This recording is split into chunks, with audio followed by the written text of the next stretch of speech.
How's it going, guys? Cracked Rack here. Today we're going to be discussing, on this episode of Lolcow Watch, Ethan Ralph. Now, I took particular interest in Ethan Ralph because I was just studying him and I was like, I know several people who are like this and are this obnoxious. He was also really easy to ignore, too. I was like, wow, it's really easy to pretend this guy is not even alive. And that's when it hit me, Ethan Ralph is a narcissist. So if you don't know, Ethan Ralph is the host of this absolutely awful internet web show known as the Kill Stream. The entire point of the show is basically saying the most disturbing, annoying, childish political opinions that aren't even political opinions, it's just hate speech, for an hour or two with the most obnoxious guests ever. He's genuinely one of the most pathetic commentators of politics I've ever seen in my life. Literally a disgusting freak of a person, and that's coming from me. Why don't we look at some of the amazing guests on his show? We have Dick Masterson, the creepy guy who's famous for going on live television and degrading women as a joke. Okay, whatever, it's a joke. Okay, let's move on to the next great guest. Keemstar? Ugh. Who is that? Wings of Redemption? Mr. Medicare? Who's the next guest? The Unabomber?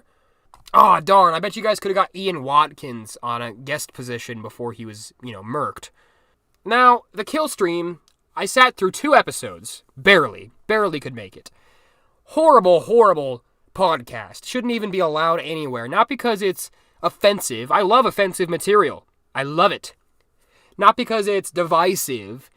Because it's cringe.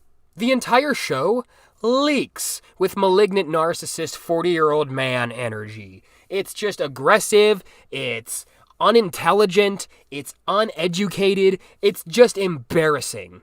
And it's so edgy that it's not funny. The guests start off and they're like, oh, Heil Hitler, ha ha ha, Sieg Heil, Ralph. And Ralph is absolutely wasted in all of these streams. He talks like this. Oh, and I just want to knock him out. I hate alcoholics like that are always drunk like that and that arrogant and just like trying to talk to me like they know shit and they don't know shit. His ego is off the chain. The way he talks about himself, the way he talks about others, the way he discusses SA victims and is like, this didn't happen, this bitch is lying.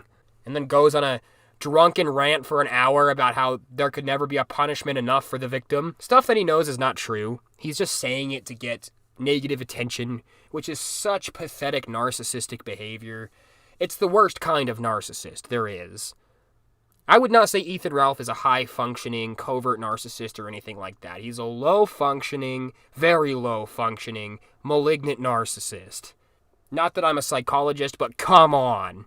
So now that you know a thing or two about real-life Peter Griffin's little TV show on the internet, Kill Stream, that's all you need to know. It's bad. Think the worst commentary video you ever saw in your entire life stretched out for 2 hours with no funny jokes that don't involve hatred and a drunk person doing the whole thing. It's bad. It's really, really bad. But why don't we just go down a list of his controversies? Because those are the reasons that Kiwi Farms and all those lolcow websites are like, I would say Ethan Ralph is one of the rare lolcows who actually fully deserves all of the hate they get. Every last single shred of it. So the first thing is he was involved in Gamergate, which I didn't understand. I still don't really understand what the frick that is. I remember watching YouTube videos when I was like 13 or 14, like Angry Joe, and Angry Joe would be like, oh, Gamergate. And I'm like, what the hell are you talking about? He basically harassed this widely disliked female video game developer named Brianna Wu, who made an absolutely awful, stinky poo-poo video game that is called Revolution 69. It's just a really bad Unity game, basically. It's embarrassing. And the harassment got so extraordinarily bad, Brianna Wu had to leave her home. People who do this need to just die. They need to just fall onto a sword on their backs, going 60 miles per hour after jumping off of a cliff. Their heads need to be chopped off and then thrown like a basketball into an open basket full of sex toys before the basket closes, is locked, and then put into an incinerator. And yes, I used to participate in similar behavior when I was younger, and I regret it. Unlike these guys who are 40 and still going strong. The next thing that Ethan Ralph did was he assaulted a police officer, which is one of the most severe crimes you can even commit as a human being. It was nearly 10 years ago at this point, but basically he was sleeping on a hotel lobby. Police officers were like, "Hey, go away, you creepy fat bitch." Ethan Ralph, going full Peter Griffin once more, was like, "Rah!" and just beat the shit out of the two police officers. Or one of them, I'm not quite sure. I don't care enough to find out. All I know is he did do it. That is 2 major felonies. I think you can go to jail for like 20 years for that. But somehow he got out of that. But, when you're drunk, you do stupid shit. I would know. The next thing he did is he released revenge porn. I think it was his ex-wife. He was so mad at her for existing outside of his control and getting so much BBC that he was like, you know what? I'm gonna release naked pictures of you on the internet.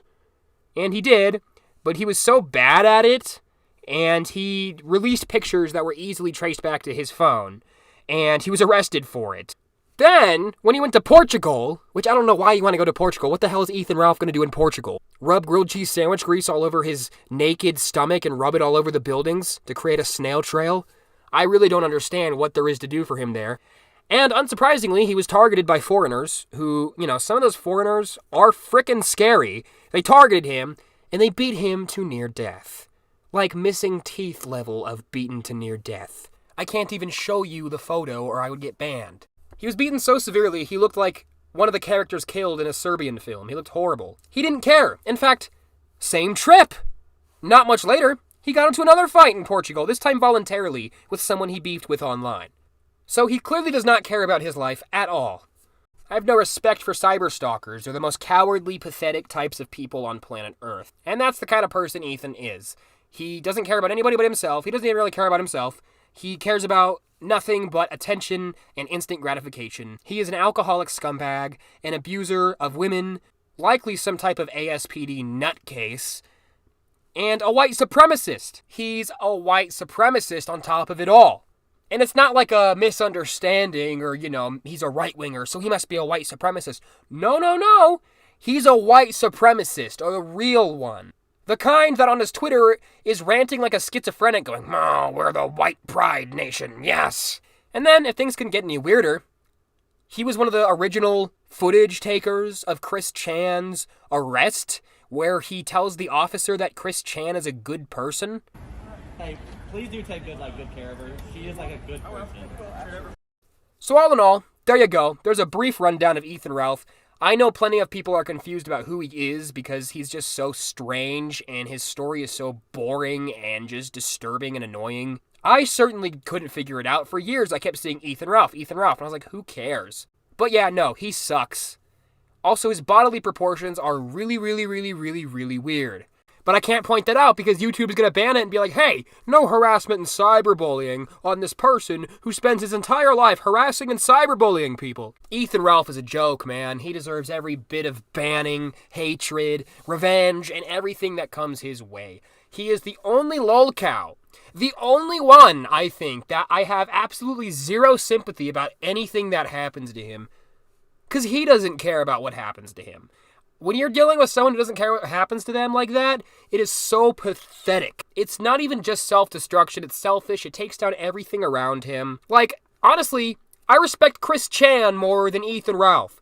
Because at least Chris Chan doesn't spend all day hating on people and trying to ruin people's day and just trying to get the most negative attention possible. He's just a weird, autistic guy, person, I don't even know what he is, who has done some disgusting as hell things, who is clearly disabled, who will not stop putting himself out there for us to laugh at.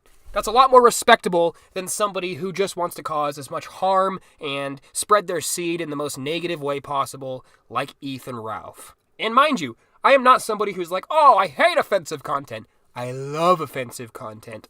Hell, there have been times I watched Nick Fuentes, who I think's a little douche nozzle, who's just so bigoted and stupid. But there's times I watched him and was like, that was actually kind of funny. Not with Ethan Ralph. He is just a douchebag. So that's all. Thanks for watching.